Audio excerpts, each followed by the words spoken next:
శ్రీ గురుభ్యో నమః. యుధిష్ఠిరుడు పితామహ, విద్య, తపస్సు, దానము ఈ మూడింటిలో ఏది శ్రేష్టము అని ప్రశ్నించాడు.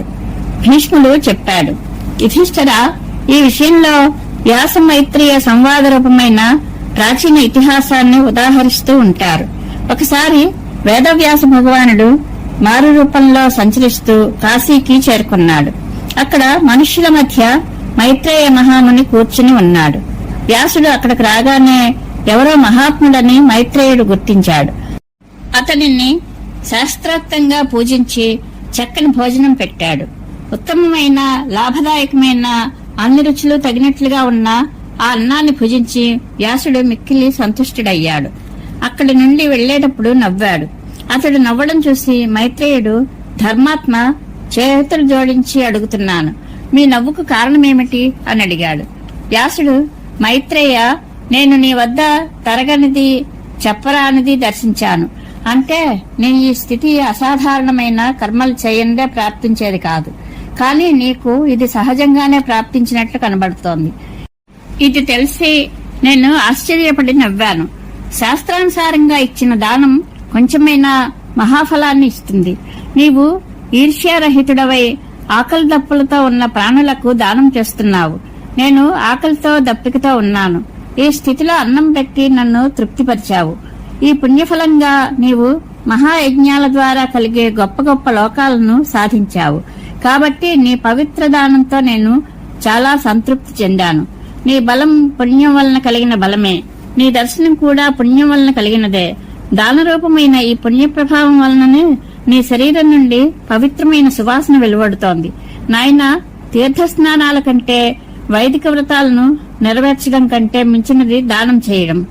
పవిత్ర కర్మలనన్నిటిలోనూ దానమే అన్నిటినీ మించిన పవిత్రము, మేలు చేకూర్చేది.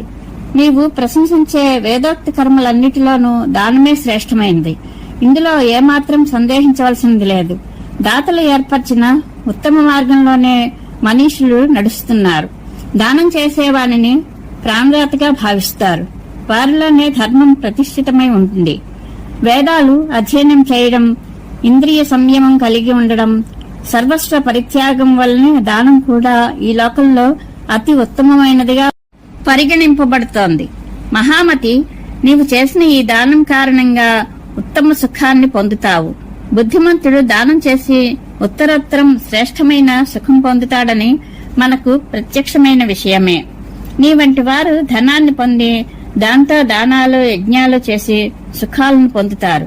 కాని విషయ సుఖాసక్తులైన వారు సుఖాల వలన దుఃఖాలలో పడుతూ ఉండడం, తపస్సు మొదలైన వాటి ద్వారా దుఃఖపడేవారు దుఃఖంతోనే సుఖాలను పొందడం చూస్తున్నదే. ప్రపంచంలో విద్వాంసులు మనిషి నడతను 3 రకాలుగా చెప్పారు. కొందరిలో పుణ్యం, కొందరిలో పాపం ఉంటుంది. కొందరిలో రెండూ ఉండవు. యజ్ఞదాన తపస్సులలో మునిగిన వారు పుణ్యకర్మలు చేసేవారు. ప్రాణులకు ద్రోహం చేసేవారు పాపాచారులుగా భావింపబడతారు. ఇతరుల ధనాన్ని దొంగిలించేవారు దుఃఖాన్ని పొంది నరకంలో పడతారు అని అన్నాడు. మైత్రేయుడు, ముని, దానం గురించి మీరు చెప్పిన విషయాలన్నీ దోషరహితమైనవి, నిర్మలమైనవి. విద్యతో, తపస్సుతో మీరు మీ అంతఃకరణాన్ని పరమ పవిత్రంగా చేసుకున్నారు అనడంలో ఏమాత్రం సందేహం లేదు. మీరు శుద్ధ చిత్తులు కనుక నేడు మీ సమాగమం వలన నాకు మహాలాభం చేకూరింది. నేను నా బుద్ధితో ఎన్నోసార్లు ఆలోచించి చూస్తే మీరు అత్యంతము సమృద్ధమైన తపస్సులు అనిపించింది. మీ దర్శనం వలన నాకు అభ్యుదయం కలుగుతుంది. మీరు కష్టపడి ఇక్కడి వరకు దయచేశారు. అది మీ దయ అని నేను అనుకుంటున్నాను. అలాగే స్వాభావికమైన నా కర్మ కూడా ఇందుకు కారణమే అనుకుంటున్నాను. తపస్సు, శాస్త్రజ్ఞానం, పరిశుద్ధమైన బ్రాహ్మణ వంశంలో పుట్టడం, ఈ 3 బ్రాహ్మణత్వ కారణాలుగా పరిగణింపబడతాయి. ఈ 3టితో కూడినవాడే నిజమైన బ్రాహ్మణుడు. ఇటువంటి బ్రాహ్మణుడు తృప్తి పడితే దేవతలు, పితరులు కూడా తృప్తి పొందుతారు. పండితులు బ్రాహ్మణుల కంటే ఎక్కువగా ఎవరిని గౌరవించరు. బ్రాహ్మణులు లేకపోతే ఈ జగత్తు అంతా అజ్ఞానాంధకారంతో కప్పబడిపోతుంది. ఎవరికి ఏం చేయాలో తోచదు. అలాగే 4 వర్ణాల ఉనికి, ధర్మాధర్మాలు, సత్యాసత్యాలు ఏవీ కూడా ఉండవు. మంచి పొలంలో విత్తి నాటిన మనిషి ఉత్తమమైన ఫలాన్ని పొందినట్టుగానే పండితుడైన బ్రాహ్మణునికి దానమిచ్చి దాత ఉత్తమ ఫలాన్ని అనుభవిస్తాడు. విద్యావంతుడై సదాచారయుక్తుడైన బ్రాహ్మణుడు దానం స్వీకరించకపోతే ధనవంతుల ధనం కూడా వ్యర్థమే అవుతుంది. మూర్ఖుడు ఎవరి అన్నాన్ని అయినా తింటే అతడు ఆ అన్నాన్ని కూడా నష్టపరుస్తాడు. అంటే దాతకు దాని వలన ఏమీ ఫలం లభించదు. అలాగే ఆ అన్నం కూడా ఆ మూర్ఖుని నశింపజేస్తుంది. సుపాత్రుడైతే ఆ అన్నాన్ని దాతను రక్షిస్తాడు. ఆ అన్నం కూడా అతనిని రక్షిస్తుంది. దానఫలాన్ని మట్టుపెట్టే మూర్ఖుడు తాను కూడా నశిస్తాడు. పండితుడైన బ్రాహ్మణుడు అన్నాన్ని గ్రహిస్తే అతడు ఆ అన్నానికి అధిపతి అవుతాడు. అంటే దానిని జీర్ణించుకోగలిగిన శక్తి కలవాడు అవుతాడు. అతడు ఈశ్వరుడు సమర్థుడు అయిన కారణంగా దాతకు ఆ దానానికి తగిన ఉత్తమ ఫలాన్ని కలిగించగలడు. ఇతరుల యొక్క అన్నాన్ని ఎవరైనా గ్రహిస్తే వారు ఆ దాతకు సంతానంగా భావింపబడతారు. కాబట్టి అయోగ్యుని వద్ద దానం తీసుకోవడంతో ఈ సూక్ష్మ దోషం సంక్రమిస్తుంది. కనుక అతడు ఎవరి దానాన్ని తీసుకోకూడదు. దానం ఇచ్చేవానికి కలిగే పుణ్యమే దానం పుచ్చుకోవడానికి యోగ్యుడైన అధికారికి కూడా లభిస్తుంది. ఎందుకంటే ఆ ఇద్దరు పరస్పర ఉపకారకులు. ఒక్క చక్రంతో బండి నడవదు.